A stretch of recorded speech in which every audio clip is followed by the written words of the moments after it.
bahagi ng mga pari at babala laban sa mga pagsunod sa kaugalian po ng mga pagano. And ang Diyos ay magpapadala po ng propeta. Ito po yung ating tatalakayin sa umagang ito. Praise God. Hallelujah. Maraming salamat, Ama. And sabi po dito sa verse 1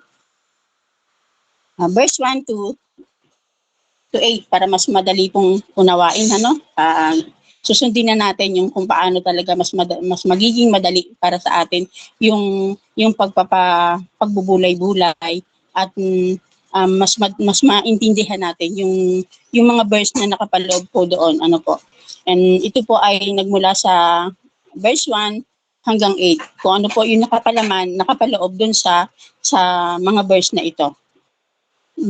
Ang mga paring Levita, ang buong lipin ni Levi ay walang naging bahagi sa lupain ng Israel.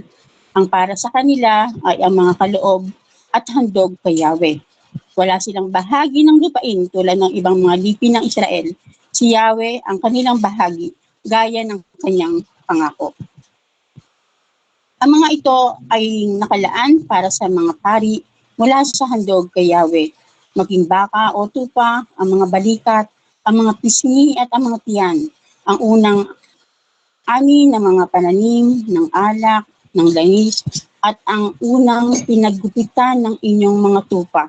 Ang lipi ni Levi ay pinili ni Yahweh upang maglingkod sa kanya bilang mga pari sa habang panahon. Sakaling may Levita mula sa alinang bayan ng lupain na kusang magpunta sa lugar na pinili ni Yahweh upang sumamba, maaaring maglingkod doon ang Levita kasama ng kapwa niya Levita. Siya ay bibigyan doon ng kanyang bahaging kasindami din ng ibibigay sa mga Levita na naroon upang maglingkod, bukod sa bahagi niya mula sa mana ng kanyang ama. Amen po. Dito po binabanggit from verse 1 to 8, malinaw dito na sinasabi po kasi ang mga Levita talaga ay ibinukod, binukod ng Panginoon para sa paglilingkod sa kanya. Ang Panginoon ay magkaloob dun sa 12 tribes of Israel po. Ang mga Levita ay hindi po tumanggap ng anumang parte, bahagi po ng lupain para sa kanila dahil ang sinabi po ng Panginoon, siya ang para sa mga Levita. Di po ba napaka-bless? Napaka-bless kung isipin natin. Okay lang kung tayo po yun, kung isipin natin, okay lang na wala na kaming kabahagi diyan sa lupain na yan kasi si Lord naman si Lord naman po yung ang nakalaan para sa atin. Di ba? Si Lord yung ibinigay sa atin.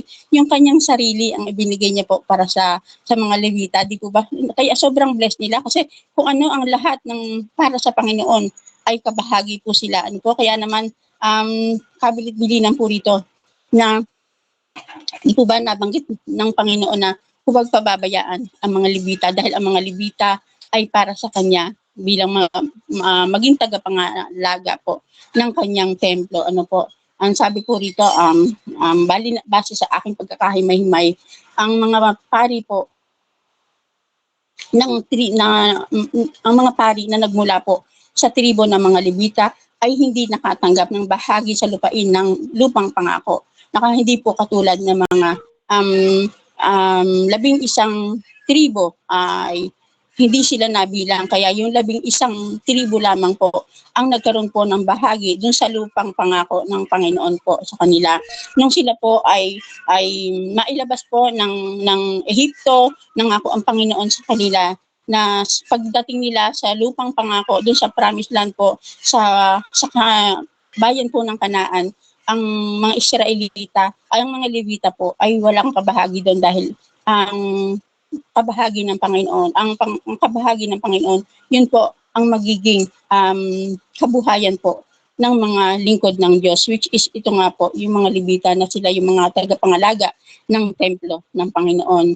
And sabi po rito, sa pamamaraan po na yon, dahil nga sila ay sinet apart po, sila ay binukod nga para sa maging tagapamahala ng templo. Kaya mayroon silang gampanin sa templo. Kaya yun ang kanilang trabaho.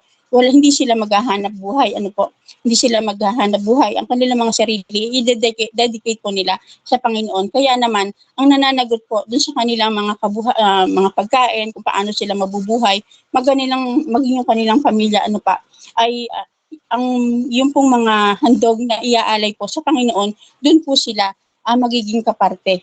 Dun sila kukuha ng kanilang kabuhayan kung sa mga panahon na sila po ay naglilingkod. And sabi po rito, at sa pag-aalay ng mga pari, pag may mga handog na po na dinadala yung mga tao na sumasamba po, and yung mga pari po na yon ay mayroon silang mga kabahagi doon sa mga alay, at napakaganda po kasi doon sa mga kabahagi na yon kung paano binigyan po ng katiyakan kung ano yung mga part na para sa mga pari. Ito po yung sabi nga yung bahagi ng pisngi, yung pisngi.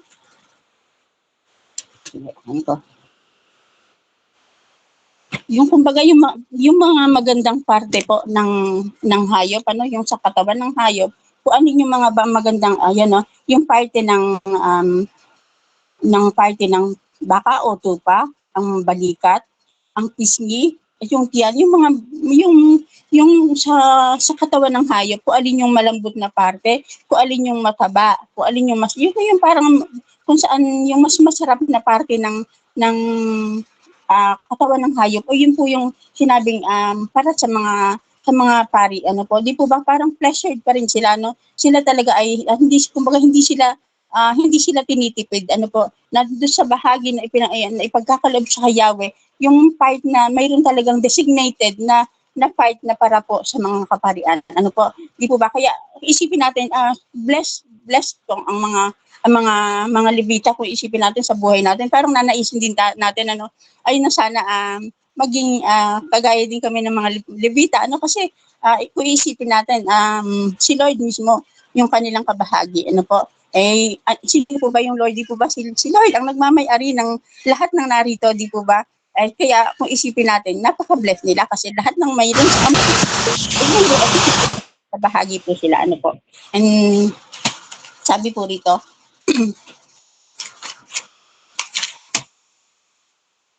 at bilang karagdagan po, hindi lamang do sa mga parte ng karne, sila magiging kabahagi, maging do sa mga bunga po ng mga prutas, ng mga bunga ng kanilang mga inaning butil, yung mga first fruit po na yan ay talagang yun ang mapupunta bilang alay, di po ba? Yun ang nais ng Panginoon na talagang ipagkakaloob sa Kanya bilang handog. Lahat ng first fruit ay mapupunta po sa Panginoon. Yun ang ihahandog. Kaya nakakatuwa kasi lahat talaga ng butil, ultimo yung pinag-shaven po ng balahibo ng tupa. Di po ba kabahagi rin yun? Kasi kung isip ko, saan ba ako ginagamit? Yun nga pala yung paggawa ng mga damit, di ba ng mga carpet, yung mga higaan, yung panahon na yung nagagamit po sa paggawa po ng tela, na di po ba parang wala talagang hindi sila pinrovide, lahat ng pangangailangan nila sa kung paano sila mabubuhay ay sinabi rito ng Panginoon na talagang kabahagi sila ng mga kaloob, kaya blessed din talaga ang mga Levita po.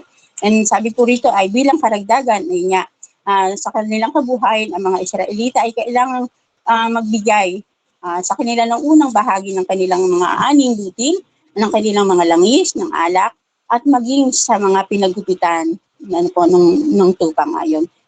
Ko na lang po, sinamarize ko lang, at kung ang isang Levita po ay umalis po sa kanilang tahanan, at pinili niya maglingkod sa ibang lugar, ay ganun din po ang kanyang tatamasahin, mapunta siya sa ibang ministeryo, mayroon siyang dun sa kanyang paglilingkurang simbahan na pinili po ng Panginoon, ay mayroon siya dong abutan na lingkod din, same na Levita rin po. Ang sinasabi po rito na kung ano man yung tinatanggap ng Levita na naroon, ay equally sila na magiging kabahagi sa lahat po ng mga ihahandog para sa Panginoon. Ano po, kaya talagang napaka-fair. Ano, kumbaga walang maaagrabyado. Ano po, walang maaagrabyado na lingkod po ng Panginoon. Ano po, and then sabi po, maging yung mga mayroong maging tumatanggap man siya ng mga handog na ito, ng mga kaloob na ito, kung mayroong ari-arian ang kanyang ay bahagi pa rin siya ng mga pagbibilan nung pagbibilan po ng anumang pag-aari ng kanyang magulang. Ano po? And then sabi po rito, ayun nga, talagang pinapakita po rito yung provision ng Panginoon na kapag itinalaga ka niyan, huwag kang mag-alala at hindi ka niya pababayaan. Mayroon siyang, kumbaga mayroon siyang kautusan para sa pangangalaga sa iyo. Ano po, dito, malinaw natin na nakita rito na doon sa mga lingkod ng Diyos na talagang wala namang wala silang dapat ipag-alala dahil nga sila ay binukod ng Panginoon para sa ganung tungkulin. Ang Panginoon ang bahalang mag-provide sa kanila sa pamamagitan po ng mga tao na rin na naniniwala at sumusunod po sa alituntunin ng Panginoon. Ano po? Hindi po sa dako na tayo sa verse 9 to 14, ano po? Mga babala laban sa pagsunod na po sa kaugalian ng mga pagano. Sabi po rito, kapag kayo ay naroon na sa lupaing ibibigay sa inyo ni Yahweh, huwag kayong gagaya sa kusuklam-suklam na gawain ng mga tao roon. Sino man sa inyong huwag magsusunog ng kanyang anak bilang handog. Huwag kayong manghuhula, huwag gagawin ang mga ginagawa ng mga mangkukulam, ng mga nananawas at ng mga sumasangguni sa mga espiritu ng namatay. Sino mang gumawa ng alinman sa mga ito ay kasusuklaman ni Yahweh na inyong Diyos. Pakatandaan ninyo na iyan ay dahilan kaya niya itataboy ang mga nakatira sa lupaing pupuntahan ninyo. Lubos kayong maging tapat sa Diyos ninyong si Yahweh. Ang mga bansang inyong sasakupin ay sumusunod sa mga manghuhula at mga naniniwala sa mga agimat. Subalit ang mga ito ay ipinagbabawal sa inyo ng Diyos ninyong si Yahweh. Labo po ng salamin ko. Ayan, napakalinaw. Ano po, ito ay babala na po.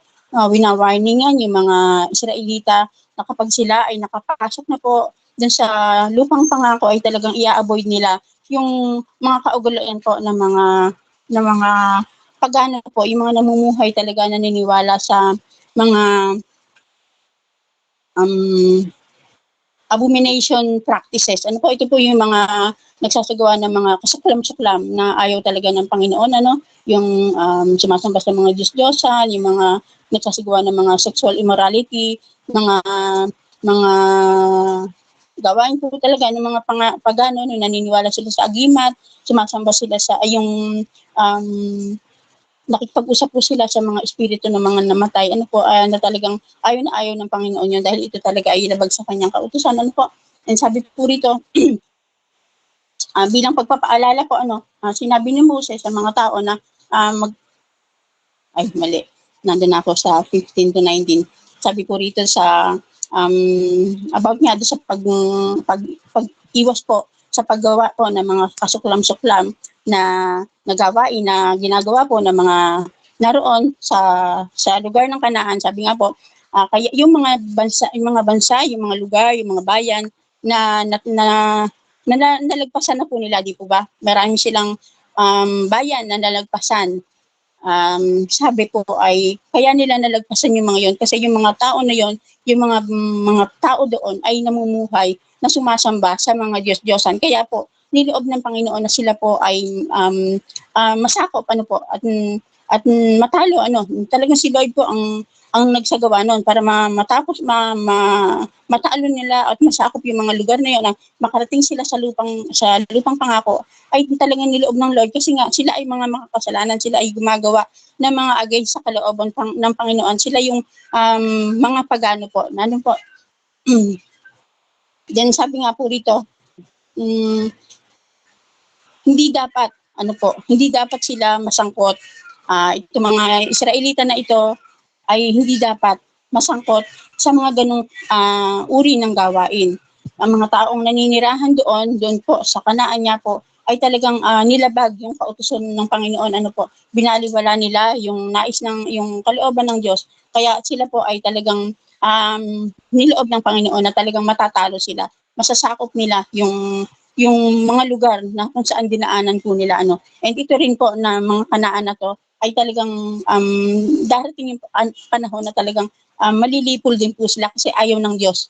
Ayaw ng Diyos na yung sa kanilang pamamaraan ng kanilang pamumuhay. Dahil ang nais ng Diyos, ang mga tao ay mamumuhay sa kung ano po, yung pamamaraan na nais ng Diyos na gawin nila. Ano po? And sabi po rito, kabilang sa mga ito, yung mga pag-aalay nga po, ano, talagang ang pangit po ng mga gawain ng mga pagans noon, ano. Yung ultimo yung mga bata, ano po, talagang iniaalay nila. And yun nga, talagang naniniwala sila sa mga manghuhula yon, kapag ano, parang meron silang mga galit sa kapwa nila, ipapagawa nila yung pangkukulam, talagang sumasangguni sila sa nagtatawas kapag may mga sakit po, ano, nagsasagawa sila ng mga spiritual na ano, yung kung may mga namatay na nila makausap, kakausapin po nila yon, ano, sa pamamagitan po ng mga espiritista nga, ano, yung naniniwala sila yung mga lucky charm, ano po, and yun nga, sa mga kaluluwa, ano, naniniwala sila na maaari nilang makausap yung mga kaluluwa na ayaw po ng Panginoon. Sabi po nila, at yung mga taong ito ay kailangan pinapatay, ano po. And malinaw po, ano, na talagang iniuutos ng Panginoon na talagang siya lang talaga ang kailangan paniwalaan, ano. Walang kapangyarihan yung mga ito kasi itong mga pagsasagawa nito ay hindi po kaloob po ng Panginoon, ano. Hindi ito gawain ng ng nananampalataya sa Diyos, ano. Kasi karaniwan dito, di po ba kung anak mo, iaalay mo yung anak mo, ano, di po ba mamamatay? Gawain ba ito ng taong naniniwala sa katotohanan at sa kabutihan, di po ba? Hindi talaga. Pero malinaw na ang mga gawain ito ay mula po sa kapangyarihan po ng kasamaan, ano po. Kaya iyan ang kabilit-bilinan dito sa verse 9 to 14 na huwag silang ma-involve or wag silang makisangkot sa anumang ganung gawain na isinapamuhay po ng mga pagano, ano po. And dito po sa verse 15 to 19, yan, isang pagpapaalala na po, sabi po dito ni Moses na darating ang araw, may isang propeta na ipapadala po, ano, sabi po ni Moses dito.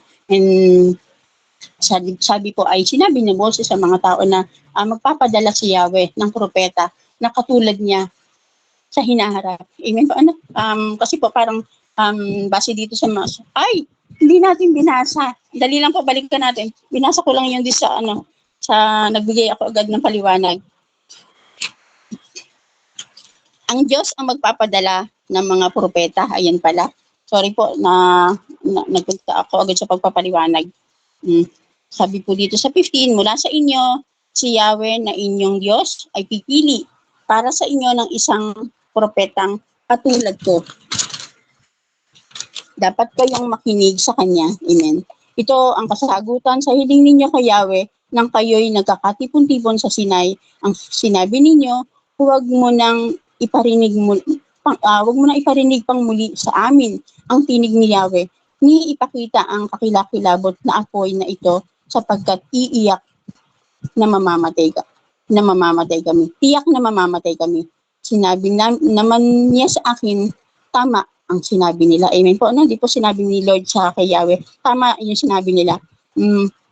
Kaya mula sa kanila, pipili ako para sa kanila ng isang propetang katulad mo.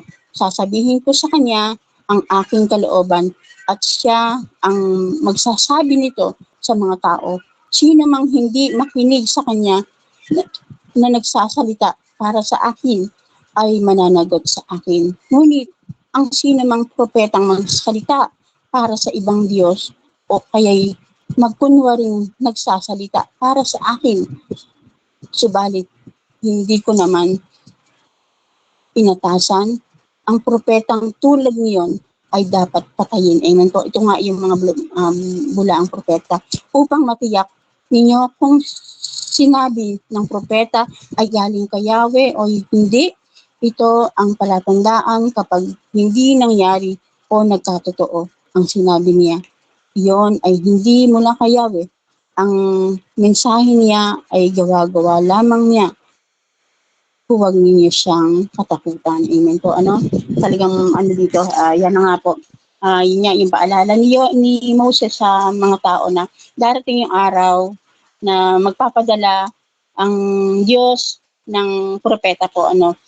Sinabi niya dito nga na magpapadala si Yahweh ng propeta tulad ng isang niya sa hinaharap. Katulad po ni Yahweh, sinasabi na parang, yun nga, katulad ni Jesus Christ. Katulad ng hiling nila noon, di po ba talagang humiling yung mga tao noon nung bumaba si Yahweh po sa bundok ng Sinai nung ipadala po yung nung ibaba po ni Moses yung pong kautusan, di po ba? Sinabi nila na dapat niya isaakyat sana sila doon sa bundok, pero ayaw nila kasi natatakot sila na makita po, makaharap kasi iniisip nila mamamatay sila kapag nakita nila yung mukha ng Panginoon, Kaya ang ginawa po nila, doon lang sila sa baba. Kaya naging kumagitna naman po si Moses, Kaya sinabi po nila dito na, ayun nga, na katulad ng hiling nila ninyo noon, sa bundok na Sinai, na kailangan na lang, wag na nilang makita yung Panginoon, magpadala na lang sila ng mensahe, kung ano yung mensahe na ipapadala ng Panginoon sa kanila, ayun na lang ang pagkakaringgan nila, Kaya ganun po ang sabi niya na magpaparating siya ng sugo, na isang propeta, sapagkat ito'y maaaring Diyos nga ang gumawa, na doon nga sa propeta, sinabi po dito na magpapadala sa kanila ng isang propeta na parang kung titingnan po nila ay parang ito ay parang si Jesus Christ, sa katauhan po, si Jesus Christ, na kung paano nagkakapareho, na talagang ini-interpret nila na yun nga si Jesus Christ nga po, And then kung paano po malalaman na yung propeta na yun ay tunay na nasugo po ng Diyos, may mga pagkakakilanlan kung paano talaga nila makikilala, Sabi po rito, pagsubok para sa bulaang propeta, kung paano nila kikilalanin kung ito ba ay totoo o hindi, kung ang sinabi ng propeta o pinahayag niya ay hindi naganap, bulaang propeta po. Kung ang pinapahayag niya ay salungat po sa paniniwala ng mga Israelita, kung ano po yung katuruan ng Panginoon sa kanila, ay yung isinugo na yon ay contradicted po, kumbaga ay salungat doon sa mga itinuturo ng Panginoon, means ito ay bulaang propeta. And kung ang propeta po ay nagpapahayag ng para sa kanyang kapakanan, yung sa kanyang pakinabang, ito rin po ay isang propeta, dahil ang isang tunay na propeta po ay hindi nagkakamali. Nakikita ko rito si Sister Beverly po. Ayan, sabi po rito, ang tunay na propeta ay hindi nagkakamali dahil sila ay tumatanggap ng impormasyon directly mula sa Panginoon. Na kung ano sabihin niya, eksakto dun sa salita ng Diyos. Maiintindihan sa maiksing salita. Kuhang-kuha mo po yung ibig sabihin, Di po ba ganun naman ang Panginoon, pag nagsalita siya, ang iksi, pero kuhang-kuha natin, dun sa kapag pinaliwanag na po ng mga pastor natin, yung mga nagpapaliwanag sa atin, yun nga, di po pa talagang napapa-oo tayo kasi naintindihan natin ng malinaw yung kanyang ipinahayag. Yun po ang isang palatandaan ng yung sinugo na yon ay talagang siya yung tunay na sinugo ng Panginoon. Sinabi po rito, ang Diyos ay nagbigay ng isang pagsubok sa mga Israelita upang malaman kung yung katotohanan po ay kung yung ipinadala talaga ay totoong propeta o hindi. And sinasabi po rito na ang mga lingkod ng Diyos na nakakagawa ng kasalanan, yung propeta nga nito na talagang against sa Panginoon yung kanyang ginagawa, ay sinasabi po rito na dapat siya ay patayin upang hindi na talaga siya pamarisan. And yun nga, yung mga maniniwala sa kanya at susunod sa kanya, sinasabi rin na talagang kailangan sila rin ay patayin. And di po ba napaka kung isipin natin si Jesus Christ nga po yan, ano, yung pinadala na yon sa kung paano, kasi ayan, yan pala, meron pala ako dito, ano, sa application, ano po, yung application po, sabi po rito, karamihan ng tao na sinasabi po na yung mga salita na nabanggit po ay tumutukoy talaga kay Jesus Christ, ano po, kung paano po sinabi, yung pagkakahalintulad po ni Moses, yung mga ginawa po ni Moses at ni Hesus Kristo sa kapanahunan niya po and sa kapanahunan po natin ngayon, ano, katulad po nung pangunahan niya po ni Moses, ano po, sa application na po ito, no, kung paano pinangunahan ni Moses po ang mga Israelita noon po, ano, nung ilabas niya po ang mga Israelita sa Ehipto mula po sa pang-alipin ng Panginoon, ni Paraon po, ano, ay ganun din po sa panahon ng New Testament po, ano, na si Jesus Christ naman po ang ang nanguna po, ano, di po ba, sa pamamagitan niya ay napalaya ang mga tao, ano po, sa kasalanan, katulad din po ng ginawa naman ni Moses na ang mga tao sa pamamagitan ng Red Sea, ano po, yung sila ay nakatawid sa dagat na pula sa pamamagitan din po ni Moses, sila po ay nabautismuhan daw po, nabautismuhan sa pamamagitan ng tubig. Ganon din naman po sa panahon po ni Jesus Christ ang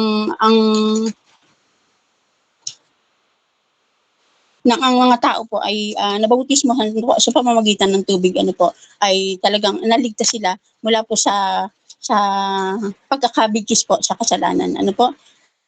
Kaya talagang parang talagang sinasabi nila dito na talagang si Jesus Christ ay nung panahon na yun ay si Moses po, ano, kasi same ng mga ginawa, no, yung mga ginawa nila ay may pagkakapareho. Sabi po rito sa 1 Corinthians 10, chapter verse 10, 1 Corinthians chapter 10 verse 2, sa gayon nabautismuhan silang lahat sa ulap at sa dagat bilang tagasunod ni Moses. And then may karugtong po nun, kumain silang lahat ng iisang pagkain spiritual at uminom sila ng batong spiritual na sumusubaybay sa kanila na ang batong iyon ay si Jesus Christ. Di po ba nung panahon na talagang naglalakbay sila sa sa ilang, ano po ba, di ba may nakasubaybay sa kanilang ulap, ano po, and nung sila ay nauhaw, di po ba, yung kung saan sila umiinom, di po ba, doon nga sa bato, ano po, na yung hinampas ni Moses po na bato, doon po lumabas yung tubig kung saan sila uminom, ano po. Ang sinasabi dito na yung bato na yon, yung ulap na yon, talagang yun ay tumutukoy ay si Hesus Kristo, ano pa. Kung baga nung panahon na yun, talagang nakasubaybay ang Panginoon sa kanila, ano po. And nangyari nga dahil nga po doon sa mga panahon na yon, ano, di po ba maraming paglabag ang ginawa ang mga Israel, ano, talagang maraming mga Israelita po ang hindi nakarating po sa lupang pangako, ano po. Dahil nga doon sa kanilang mga paglabag, mga pagrereklamo, ano po. Kaya yung mga kaparusahan po ay talagang nangyari po sa mga tao noon bilang, ano po, pagpapakita po na talagang sila ay ang Panginoon ay ayaw po ng mga ganong ayaw niya nang lumalabag sa kanya. Kapag sinabi niya na yun ay utos, yun ang nais ng Panginoon, kailangan yun ang susundin nila. Kaya sa mga sumusunod naman po, ano, talaga naman pinagpapala naman po niya. Kaya isinusulat po bawat mga pangyayari po ng kung paano pinararanas po ng kaparusahan ng Panginoon ang mga Israelite that time is isinusulat po. Bakit po? Bilang babala po na sa kapanahunan natin ngayon, ano po, na may mga nangyayari noon na yung namuhay ang mga tao sa Old Testament na talagang lumalabag sila. Isinulat po yan para tayo ngayon sa kapanahunan natin sa New Testament po ay mawain po tayo na hindi na natin magawa yung mga bagay na ito. Katulad nga po ng mga nabanggit natin na pagsamba sa mga Diyos-Diyosan, yung mga against sa kalooban po at nais ng Diyos na pamamaraan ng ating ipapamuhay. Ano po? And sabi po rito, kabahagi pa rin po ng application, pinangunahan nga ni Moses ang mga tao, sa lupain ng lupang pangako, upang bigyan sila ng kapahingahan. Dito na naman po, si Jesus Christ naman po, ay pinangunahan tayo ng Panginoon upang na kung saan dinadala naman po tayo sa kapahingahan sa langit po, nasa kung paano yung salita ng Diyos. Jesus Christ po ay nagturo siya ng kung paano tayo mamumuhay ng aayos talaga sa kalooban niya, ay yung aral na ito ang magdadala po sa atin sa langit, sa kalangitan, yung doon na tayo mamamahinga, nakatulad sa lupang pangako na yun ang rest nila, tayo naman po ay mamamahinga sa kalangitan po, And sabi po rito tayo ay dinala ni Moses, ang kautusan ng Diyos, nung sa Old Covenant, yung sa Lumang Testament, sa Old Testament, tayo naman po sa panahon na to, si Jesus Christ naman po ang nagdala sa atin, yung pong salita ng Diyos, yung magandang balita, yung gospel po, di po ba yung gospel, nasa kung saan ang New Covenant na ito, yung New Testament ay idinala po niya para sa atin sa sangkatauhan. Kung saan yung kaligtasan naman po ang talagang binigay niya sa atin. Di po ba kaya nakita natin, may yung pamamaraan is talagang masasabi natin na talagang sila yung mga tunay na propeta, na talaga sila yung mga ginagamit ng Panginoon para sa pangunahan po yung mga tao, yung mga nilikha niya, di po ba? Kaya ayun, maraming salamat po. Kayo na lamang po ang magbigay ng mga karagdagan sa pamamagitan po ng mga insight, and maraming salamat po. Yun lamang po. Salamat. Purihin po ang Panginoon.